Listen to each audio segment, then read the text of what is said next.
Hello dear students, today in this video we will learn how to factorize any given quadratic equation with the help of splitting middle term method कि कैसे हम middle term splitting method लगाकर किसी भी quadratic equation को factorize कर सकते हैं जिसके real roots available हों।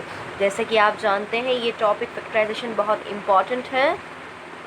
As in class 8 you got introduction of this topic, ये आपको मालूम होता है क्लास 8 में बच्चे इग्नोरेंस में इसे नहीं प्रिपेयर कर पाते हैं। So it also come in ninth में इसका प्रॉपर इंट्रोडक्शन आता है, आपको सिखाया जाता है कि कैसे सॉल्व करना है।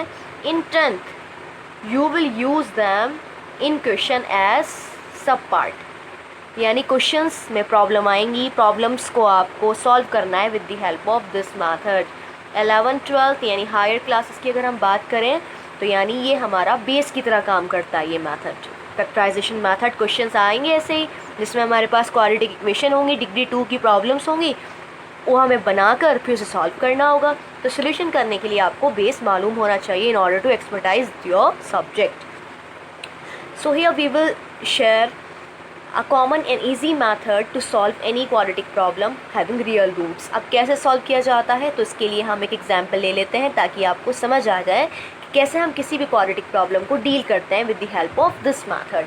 So I have a question x square minus 3x minus 10 equals to 0। So here degree is 2, so that's why it is said to be quadratic problem. जितनी डिग्री होती है उतनी उसके रूट्स होते हैं। अब रूट क्या होते हैं ये हम लोग पहले ही शेयर कर चुके हैं इन अवर लास्ट वीडियो। मैं आपको दोबारा रिकॉल करवा देती हूँ। Roots are the zeros. अब ज़ीरोज़ क्या होती है, ज़ीरोज़ आर दी सोल्यूशन। तो यानी roots and zeros and solution all are same thing. Solution मतलब जो एक्स का आंसर आएगा, क्योंकि डिग्री 2 है तो एक्स के 2 आंसर्स आएंगे आपके पास, ठीक है। तो उन दोनों आंसर्स को आपको कैसे लाना है, आपको लगाना है मिडिल टर्म स्प्लिटिंग मेथड, यानी मिडिल टर्म को 2 टर्म में स्प्लिट कर देना। अब वो स्प्लिट कैसे किया जाता है देखिए। तो सबसे पहले आप मेथड याद रखेंगे, working rule is that x square यानी फर्स्ट टर्म का कोफिशिएंट देखना है। एक्स स्क्वायर का कितना है, कुछ नहीं है तो 1 मानेंगे आप। सो 1 की मल्टीप्लाई कीजिए लास्ट डिजिट से, जो कॉन्स्टेंट है उसका माइनस मत इन्वॉल्व कीजिए आप, खाली 1 को 10 से मल्टीप्लाई करो। कितना आ रहा है, 10 आ रहा है। अब बीच में देखो क्या लाना है, 3 लाना है। अब आपको ऐसे 2 नंबर सोचने हैं जिनको मल्टीप्लाई करके तो ये नंबर आए जो यहाँ से मल्टीप्लाई करके आया है, ठीक है, प्लस या फिर माइनस करके 3 बन जाए। तो देखिए अगर हम 1 से शुरू करें, 1 10 ज़ा 10, लेकिन 10 में से 1 को माइनस करो, 3 नहीं आ रहा, ना ही प्लस करके आ रहा है। सेकेंड कॉम्बिनेशन हो सकता है 2 5 का, 2 5 ज़ा 10 होता है। और अगर मैं 2 में से 5 को हटाऊँ तो -3, यानी मैं अगर मैं 5 लूँ, 5 में से 2 को हटा रही हूँ तो 3 बन रहा है ना।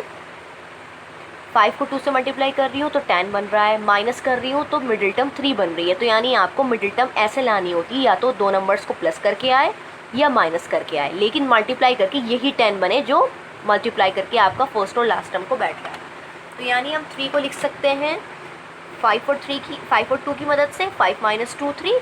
सो आई विल राइट, सब कुछ सेम उतारना है आपको, X square minus as it is उतारिए। 3 की वैल्यू हम क्या लिख सकते हैं, 5 - 2। अब बस हमें 3 को रिप्लेस करना है 5 - 2 से। X as it is minus as it is 10 as it is equals to 0। अब ब्रैकेट ओपन कर दीजिए, -5x minus minus plus 2x minus 10 equals to 0। Now starting 2 से कॉमन लिया जाता है, देन नेक्स्ट 2 से कॉमन लिया जाता है। तो क्या कर सकते हैं हम लोग, एक्स स्क्वायर माइनस 5x में से सिर्फ x कॉमन आ रहा है, so I will take x outside, inside x - 5 रह जाएगा। अब देखिए प्लस 2 और 10 के टेबल में से 2 कॉमन आ सकता है, +2 हम बाहर लेंगे क्योंकि हमें अंदर x - 5 बनाना है। देखो माइनस बीच में आ रहा है जो हमें जनरेट करना है। अगर यहाँ साइन का फ़र्क होता है, फॉर एग्जाम्पल यहाँ -2x + 10 बनता, तो आप माइनस भी कॉमन लेते क्योंकि मुझे यहाँ +10 नहीं माइनस की वैल्यू चाहिए। तो आपने +2 कॉमन लिया, x - 5 इक्वल्स टू 0। x - 5 फिर से common, x + 2 equals to 0। So this way we factorize. अब इसे आगे और सॉल्व कर लेते हैं ताकि ज़ीरोज़ मिल जाए।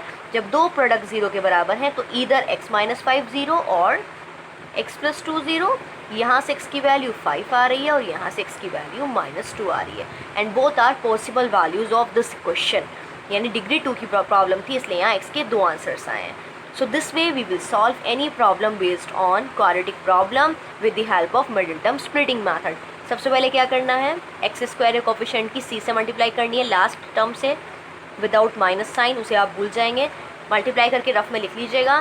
फिर मिडिल को 2 नंबर में ब्रेक करें ताकि प्लस या फिर माइनस करके ये नंबर आए और मल्टीप्लाई करके ये नंबर आए. तो 5 और 2, 5 - 2 से हमने 3 को हटा दिया है, फिर ब्रैकेट ओपन करके हमने कॉमन लिया है, फिर फर्दर कॉमन, देन 0 के इक्वल रखकर रूट्स निकाल दिए हैं.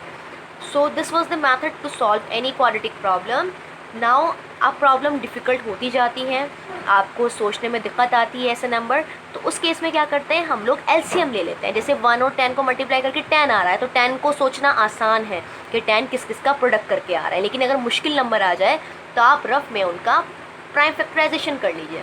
फिर आपस में पेयर बना कर देखिए कि आपस में आपने 2 को एक साथ मल्टीप्लाई किया, तीसरे को छोड़ दिया, तो दोनों को देखो माइनस करके या प्लस करके कि सेम आंसर आ रहा है ना मिडिल टर्म. तो ऐसी प्रॉब्लम भी हम लोग सॉल्व करेंगे in our next video. Thank you.